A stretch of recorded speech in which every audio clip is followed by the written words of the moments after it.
halkan waa xirada tababarka ciidamada ee General Gordon waxaana gacanta ku haysay dawladda Imaaraadka Carabta.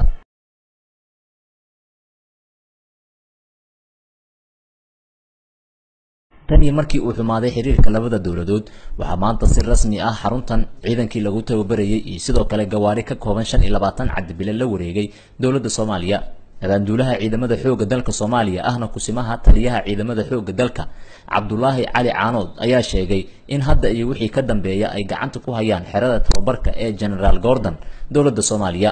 waxaana uu sheegay inaanay jirin wararka qaar oo sheegaya in la biliqaystay agabka xirada yaalay. taliyaha oo sidoo kale ku dhaxlugeeyay xirada ayaa tagay qaybaha kala duwan oo ay ka kooban tahay waxaana askarta uu kula dardaarmay inay dalkooda ilaashadaan isla markaasna ay heli doonaan xuquuqdooda asaasiga ah. xiradan waa xira aad u ballaaran, waa xira ciidan, waa xira dugsi lagu tababaro oo isugu jirta qaybihii looga baahnaa dugsi ama qayb dabrid ha noqoto ama qayb tactika ha noqoto ama qayb dhismaha jirka ha noqoto ama qayb deegaan ha noqoto. halkan saraakiishii Imaaraadka ee dugsigan maamulaysay waxay si buuxda taliska xoogga dalka Soomaaliyeed ugu wareejisay maamulkii dugsiga.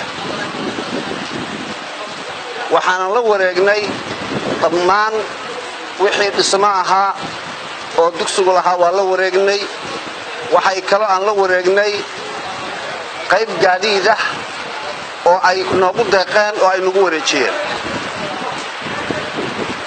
gaadiidka halkaas ka muuqda oo isugu jira mid xamuula iyo mid sheega samada cadbilaha u taqaano iyo ambalaasyo dhammaantood saraakiishii Imaaraadka ay baa nagu wareejisay. waxayna ku wareejiyeen taliska xoogga dalka Soomaaliyeed waxaana iska leh ciidanka degan dugsiga General Gordon oo hadda loo bixiyay guutada Daljir oo leh taliye guuto, abaanduulo guuto, taliye ururo, abaanduulo ururo ilaa taliye hore nidaamka ciidamada loo dhisi jiray ay u dhameystiran yihiin.